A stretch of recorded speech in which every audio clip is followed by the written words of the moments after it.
Assalamu alaikum, dear students. This is the second part of waves. Or previous part may we studied introduction of waves, right? And two types of waves, including transverse waves and longitudinal waves, right?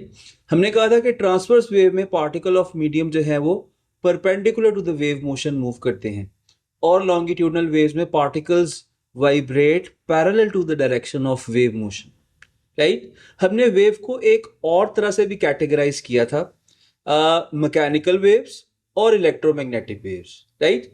Mechanical waves are those in which medium is required for the propagation of waves and electromagnetic waves can travel through vacuum. So, before starting the second part of waves, you must go through the first part. And in this video, we will start with the wave terminologies, right? हम इस case में wave की different terminology study करेंगे, including displacement, including amplitude, time period, frequency, wave fronts and so on, right? So starting with this diagram you can see a wave, right? This is not a graph, this is a wave, or you can call it a wave profile diagram. Wave profile diagram, right? अच्छा, अगर आप इसको first look से देखते हैं तो आपको लगता है कि ये एक्स एक्सिस और वाई एक्सिस है, ठीक है, but actually this x-axis is showing the direction of wave. This wave is being propagated. This is transferring energy towards right hand side, and along y-axis the particles are oscillating, right? So what kind of wave is this? This is a transverse wave because particles are vibrating, particles are oscillating perpendicular to the direction of wave motion. ठीक है, यहां से इस angle को देखिए, this angle is 90 degrees. So these are the few particles along the wave, 1, 2, 3 and so on. All of these particles are vibrating perpendicular to the direction of wave motion, right? So what is displacement? Y-axis पे आपने label किया हुआ है displacement. Once again I am repeating कि ये graph नहीं है, it is just a vertical displacement, इस वजह से Y-axis के long है. So what is displacement? You will write displacement.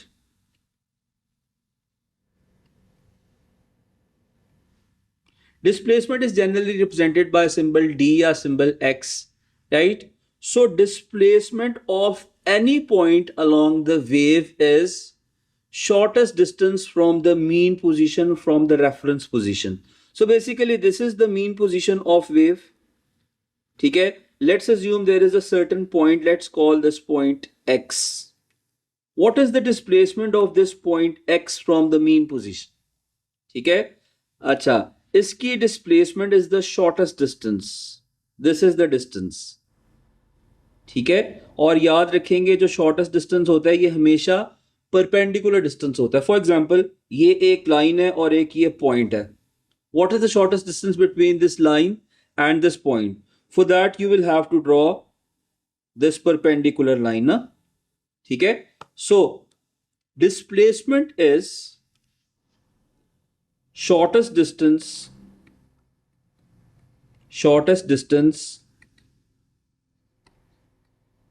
of a point, shortest distance of a point from mean position, ठीक है, or you can call it reference position, right?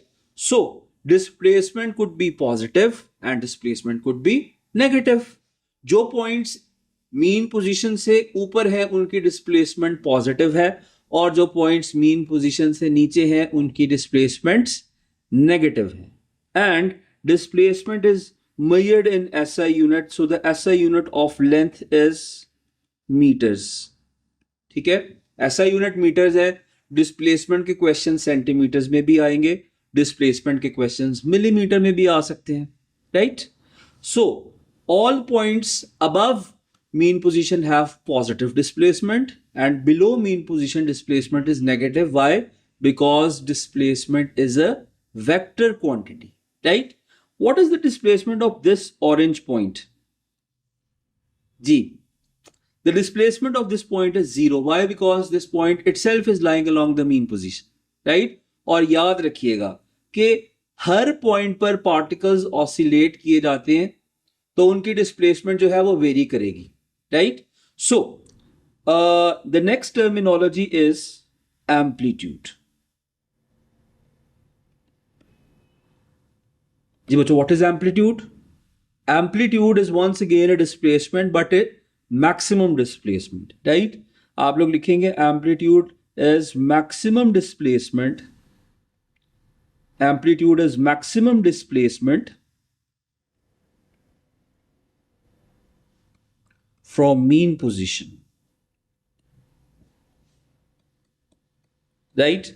अच्छा, इसमें बच्चों एक आप बड़ी कॉमन सी मिस्टेक कर जाते हैं. Amplitude is a distance from mean position, ना के total distance from the crest from the top to the trough. ये 2 टाइम्स एम्पलीट्यूड हो जाएगा, ठीक है?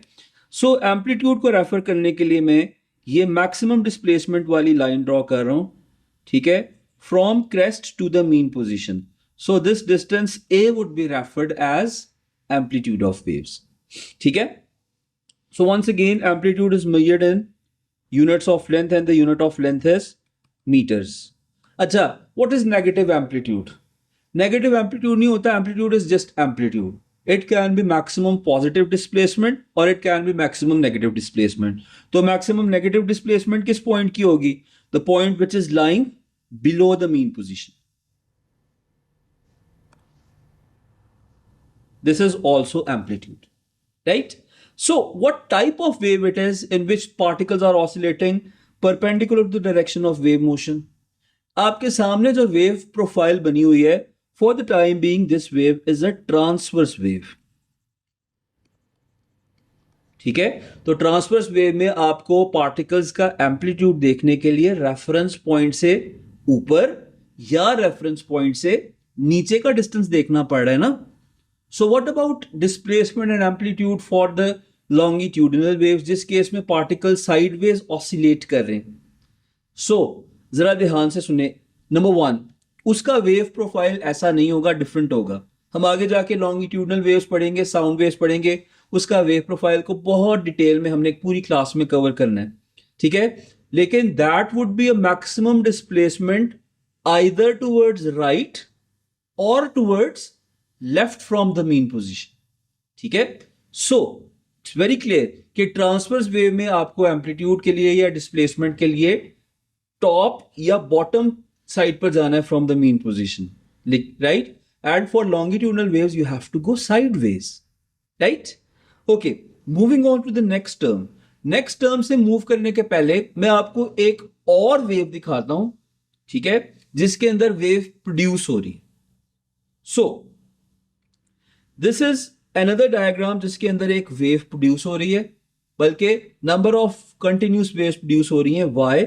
Because this source is oscillating up and down, right? And waves are being propagated towards which side? Waves are traveling towards right hand side. This is the direction of wave motion, right? अच्छा, इस case में source जो red colour का एक block है वो किस side पर विगल करेगा? अप एंड डाउन विगल करेगा. So this is the direction of vibration of source. Vibration of source, ठीक है? और जब source up and down oscillate करेगा तो वेव्स प्रोड्यूस होंगी and these waves will travel towards right hand side, है ना? So this is the direction of wave motion, ठीक है? You can clearly see that once again crests and troughs are formed between in this wave. So this is a crest and this is trough, ठीक है? अच्छा, इस wave के along कुछ points बने हुए हैं, मैं उस पॉइंट्स को नंबर करता हूं. This is point number 1, this is 2, this is 3, this is 4 and this is 5, ठीक है? अगर ये आपके सामने एक मूविंग डायग्राम आ जाए, मूविंग पिक्चर आ जाए, एक एनिमेशन आ जाए, so you would be able to see that all of these 5 points, rather all of the points जो कि ब्लैक डॉट से भी रिप्रेजेंट किए, ये अपनी मीन पोजीशन के ऊपर up and down continuously oscillate करेंगे. So, if the points are oscillating up and down, this is the direction of oscillation of particles. What is the angle of oscillation with the wave motion? This angle is once again 90 degrees. तो ये कौन सी wave है? Once again, this is a transverse wave, right? और रोप waves या spring में जो आप वेव्स फॉर्म करते हैं जिसमें आप सोर्स को अप एंड डाउन विगल करते हैं, वो वेव्स होती ही transverse waves, right? So let's understand what is time period of waves. So you will write time period.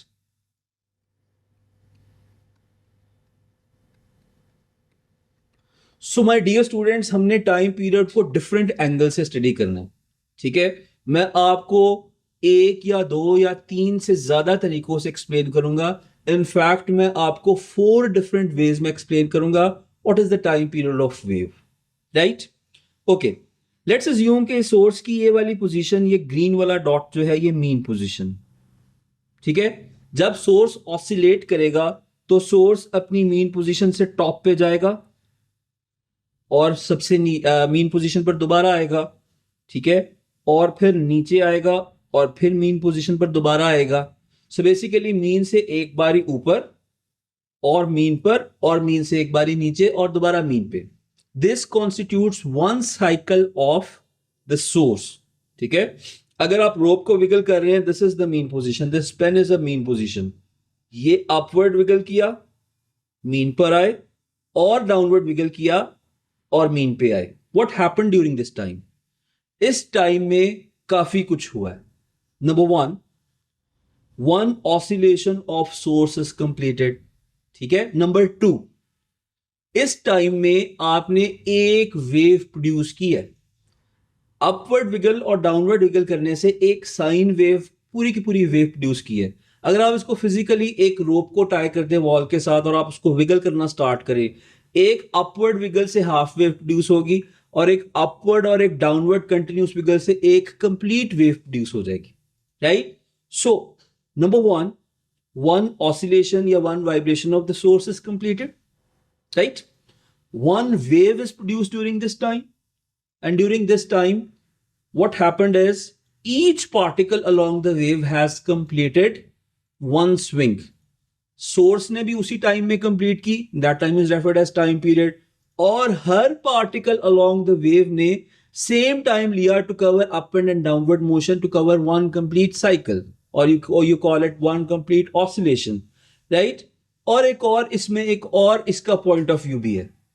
जब आपने एक टाइम पीरियड में एक सिंगल वेव प्रोड्यूस कर दी तो आपने उसको कहीं पर एडजस्ट भी तो करना है ना.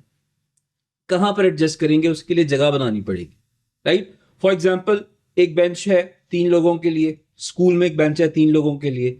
इस एक्सट्रीम से एक स्टूडेंट आता है, उसने आगे सेटल होना है, 2 लोग जो है उनको आगे मूव होना पड़ेगा. So there is a space for that, right? So इस केस में सारी की सारी वेव फॉर्म को आगे शिफ्ट होना पड़ेगा सो दैट इतनी स्पेस जनरेट हो जाए कि पीछे वाली जगह पर, रिमेनिंग जगह पर सोर्स के बाद इतनी स्पेस बच जाए कि वहां पर एक वेव एडजस्ट हो सके. कौन सी wave? The newly formed wave, right? And you know that the length of that wave is called wavelength, right? So once again I'm repeating. Number 1, time taken for the source to complete one oscillation. ठीक है, time period को दूसरे तरीके से कैसे देख रहे हैं? Time taken by any of the particle along the wave to complete one swing. Number 3, time taken by waves to shift by या to travel a distance of one wavelength. ठीक है, और these are the different aspects to understand time period. तो आप कोई भी definition लिख सकते हैं, तो मैं आपको ये लिखवा देता हूं. Time period of a wave is time taken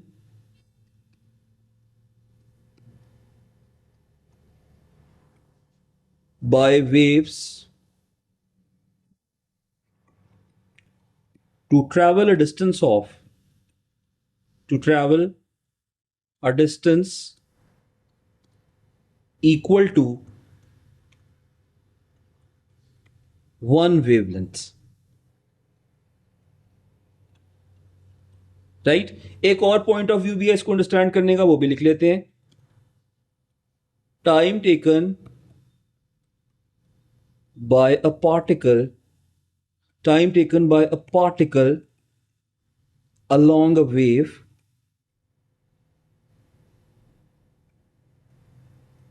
to complete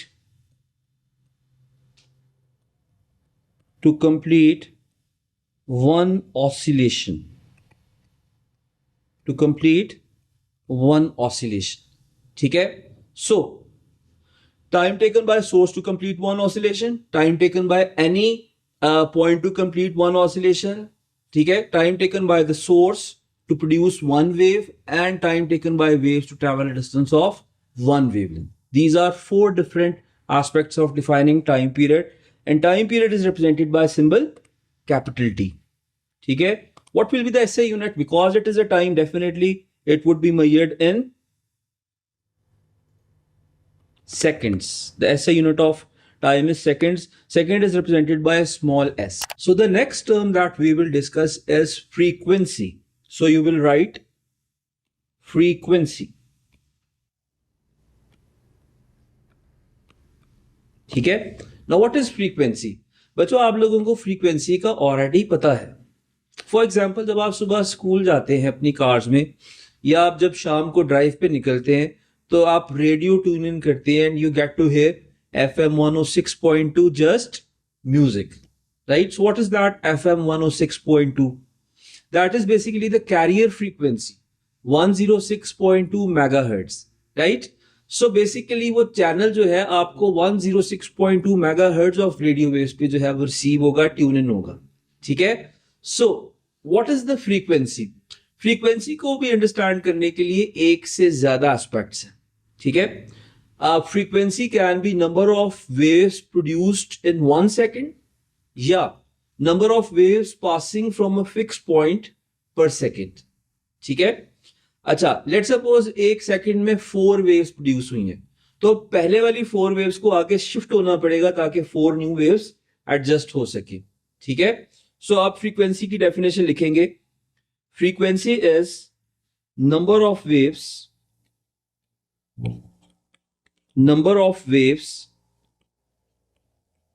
produced, number of waves produced per unit time,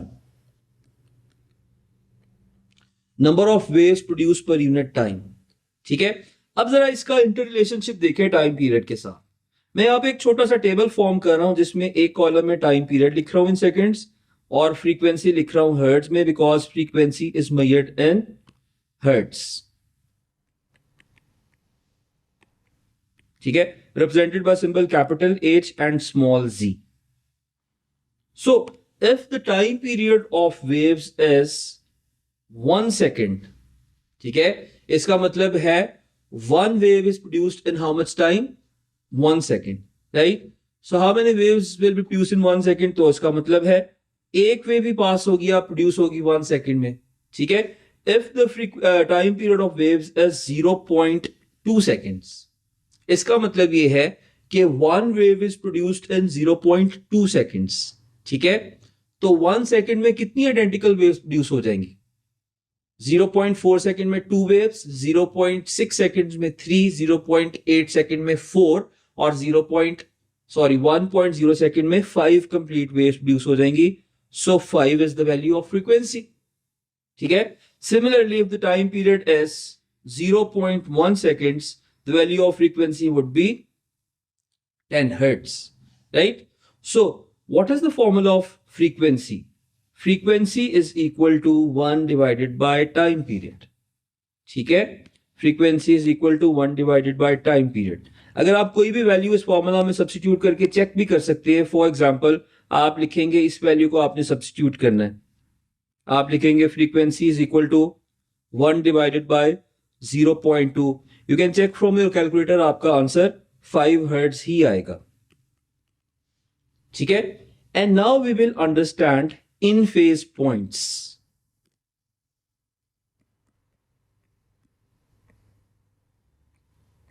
in phase points, ठीक है। You can also call them identical points in O levels, right? So in phase points वो वाले points होते हैं जिनका motion आपस में sink हो जाता है, जिनका मोशन आपस में सिंक्रोनाइज हो जाता है. फॉर एग्जाम्पल क्रेस्ट जो है वो टॉप पे है तो नेक्स्ट क्रेस्ट भी टॉप पे है. So basically both of the crest, although all of the crests along that wave are in phase, right? So जो पॉइंट्स इकट्ठे ऊपर जाते हैं और इकट्ठे नीचे जाते हैं, इकट्ठे ऊपर जाते हैं और इकट्ठे नीचे जाते हैं, ठीक है. हमने यहां पर एक डायग्राम ड्रॉ की हुई है. You can easily point out a point which is in phase with this point 1, ठीक है. पॉइंट 1 के साथ in phase point is this point 4, ठीक है. पॉइंट 2 के साथ कौन सा इन फेज पॉइंट है? पॉइंट 2 के साथ in phase point is point number 5, ठीक है. In fact both of these pairs are 2 wavelengths apart, ठीक है. अब जरा आप यहां पर देखें, यहां पर मैंने एक इन फेज पॉइंट क्रेस्ट को आइडेंटिफाई किया और ये नेक्स्ट क्रेस्ट है. So this crest is in phase with this crest, ठीक है. And distance between 2 in phase points is referred as 1 wavelength या लैम्डा, जिसको हमने नेक्स्ट डेफिनेशन में लिखना है. So what are the in phase points? In phase points are the points having same displacement from mean position and same direction of motion. Half wavelength apart वाले point, for example इस वाले point के साथ ये वाला point same displacement पर तो है, लेकिन इनकी डायरेक्शन ऑफ ऑसिलेशन बिल्कुल ऑपोजिट होगी. Rather they are 180 degree out of phase, ठीक है. सो इन फेज पॉइंट्स कौन से पॉइंट्स होते हैं? आप लोग लिखे points along a wave. In phase points are the points along a wave having same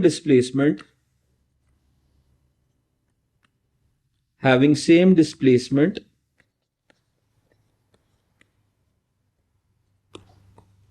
and direction of motion, ठीक है. And what is the distance between 2 consecutive in phase point? That distance is equal to 1 wavelength, ठीक है. So now we will define wavelength.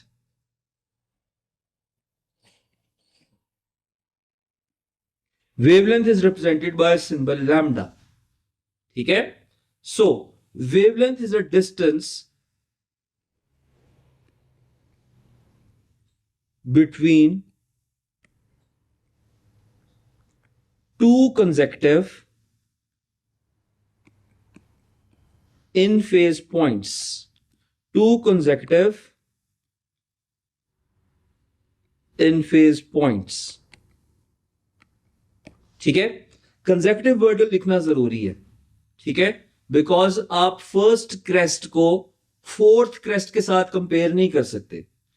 Fourth के साथ second neighboring है तो first crest से second crest तक का जो डिस्टेंस है that would be a wavelength.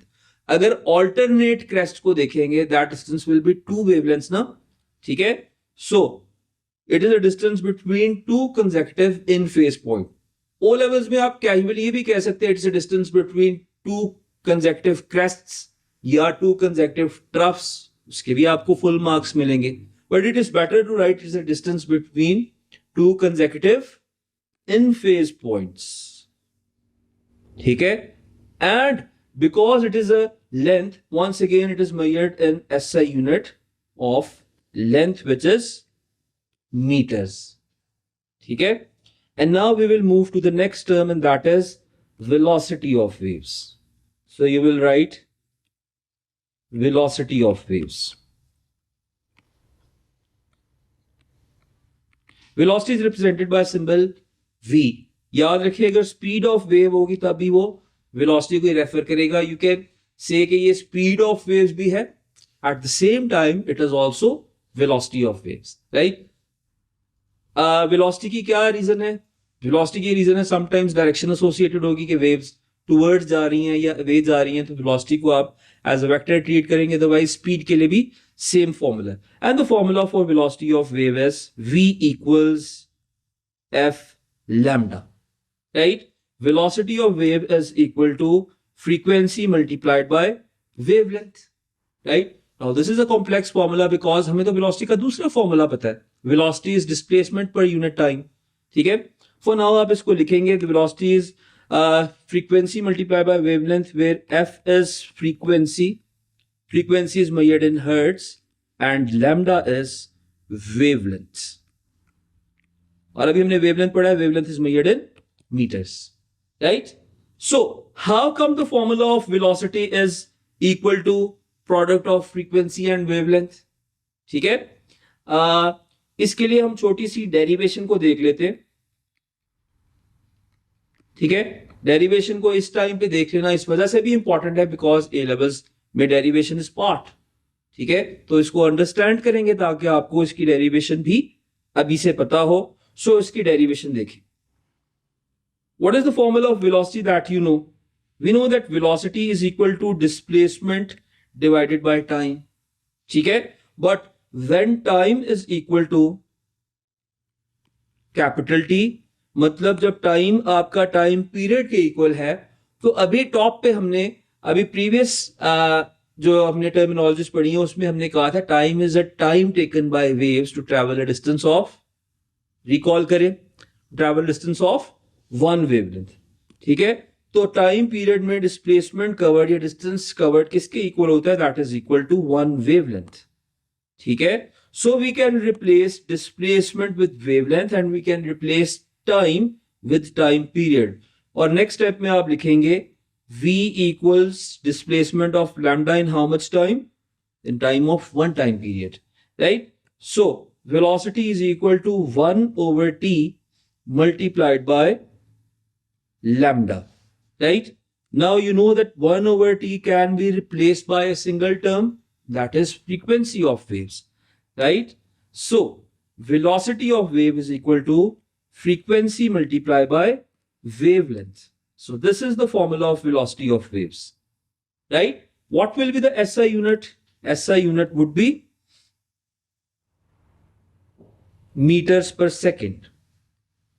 Unit would be meters per second. Right? So these were the few terminologies. Moving ahead, we will study displacement distance graph and displacement time graph of these waves. So moving on. Once again you have this wave profile diagram. तो मैं इसके साथ लिखूंगा कि this is not a graph. पहले भी आपको बताया था this is not a graph. In fact, this is a graph of any of the transverse wave. So you will write this is a wave profile. ठीक है? जैसे आपकी profile picture आपकी ही एक फोटो होती है, आपका ही क्लिक होता है, तो ये एक ट्रैवलिंग वेव का आपने एक शॉट लिया हुआ है जिसको आप रेस्ट पर देख सकते हैं. ठीक है? अच्छा, what is displacement time graph? देखें, you will write the heading displacement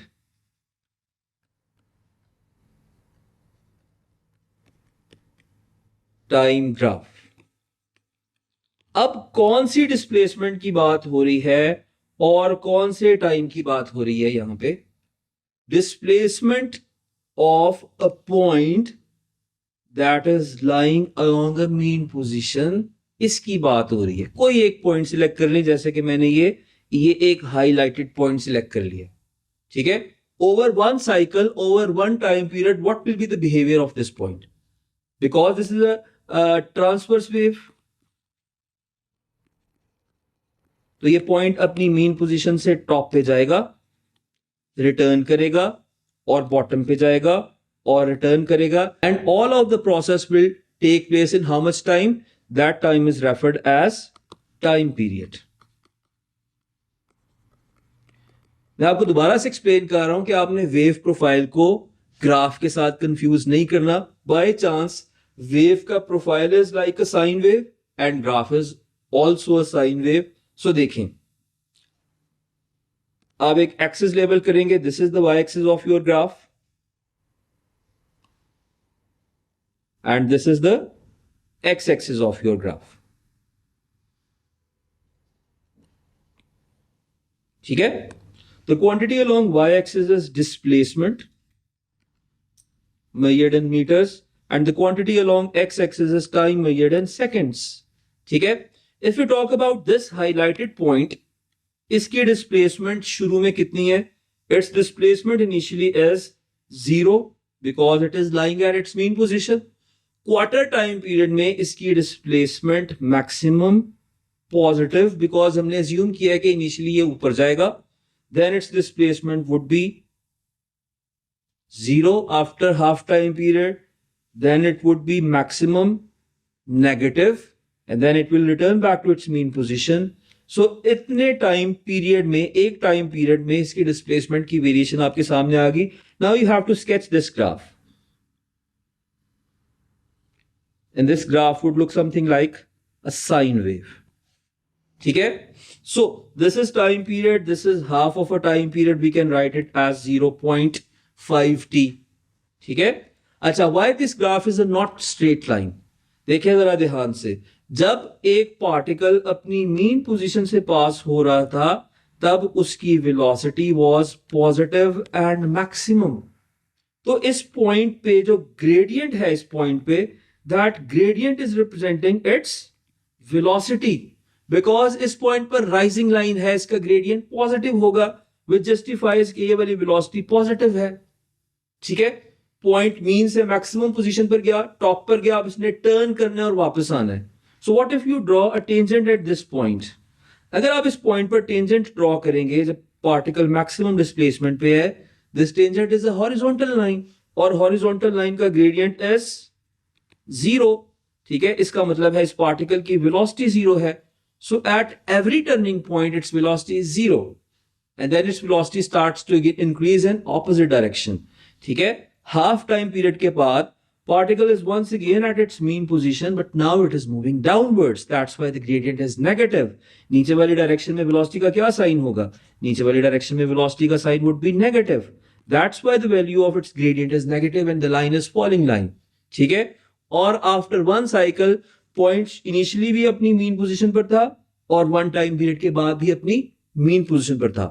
The important thing is along the y-axis you can have the value of its maximum displacement या amplitude.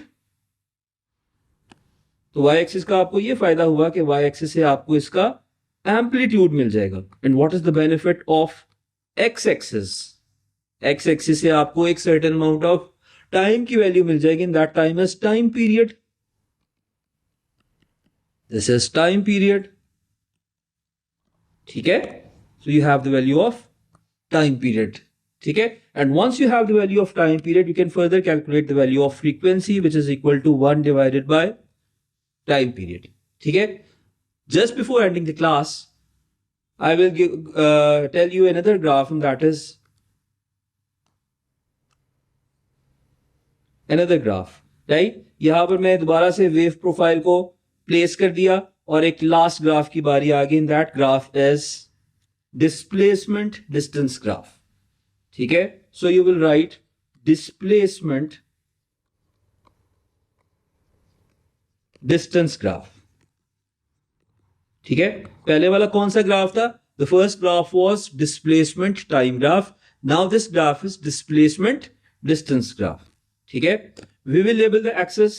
The quantity along y-axis is once again displacement and the quantity along x-axis is distance. ठीक है? This is displacement. ठीक है? Measured in meters. And this is distance measured in meters. So, previous graph was displacement time graph. This graph is displacement distance graph. अब y-axis के along time नहीं है, y-axis के along, x-axis के along time नहीं है, x-axis के along distance है. So, ये graph क्या represent करेगा? जरा देखिए.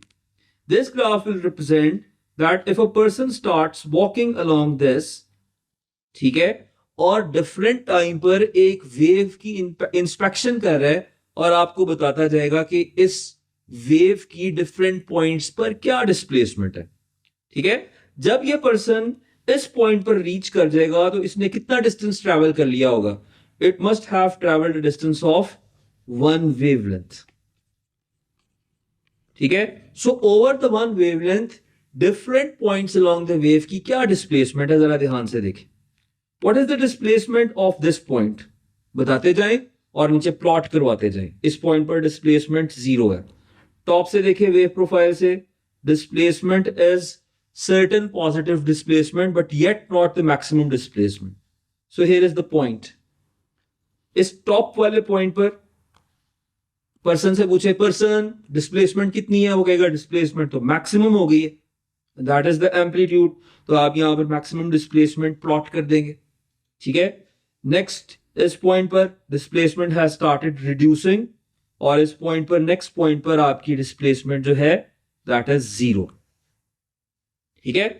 याद रखें मीन पोजीशन से ऊपर वाली सारी की सारी डिस्प्लेसमेंट्स पॉजिटिव, मीन पोजीशन से नीचे वाली सारी की सारी डिस्प्लेसमेंट्स नेगेटिव. नेक्स्ट पॉइंट पर मूव करेंगे. सो द नेक्स्ट पॉइंट मैं डिफरेंट कलर से यहां पर प्लेस कर रहा हूं. This is the next point. इस पॉइंट पर डिस्प्लेसमेंट बताइए. Certain negative displacement. इस पॉइंट पर डिस्प्लेसमेंट बताइए. Maximum negative displacement, then less negative displacement and then zero displacement. जब ये पर्सन, once again मैं आपको रिपीट कर रहा हूं, वॉक थ्रू करके इस पॉइंट तक रीच किया, तो इस पर्सन ने कितना डिस्टेंस ट्रैवल किया? The distance covered by this person was equal to 1 wavelength. ठीक है. एक वेवलेंथ के इक्वल डिस्टेंस ट्रैवल किया. So along x-axis you can label that this distance is equal to 1 wavelength. ठीक है. अच्छा, अब इन सारे के सारे पॉइंट को आप एक स्मूथ कर्व से या स्मूथ लाइन से ज्वाइन करें. This graph would be something like this. Right. So here you have your displacement distance graph. What are the quantities you are getting from y-axis and x-axis? You can get the value of maximum displacement. This is referred as amplitude. And from here, you can get the value of the distance covered, and that distance covered is equal to 1 wavelength. Right? So these are very important concepts of physics. हमने different terminologies को define किया, उनकी definitions लिखी. Exam के लिए आपको ये सारी की सारी definitions याद होनी चाहिए. And for the next part of waves, stay tuned with Slate. Thank you.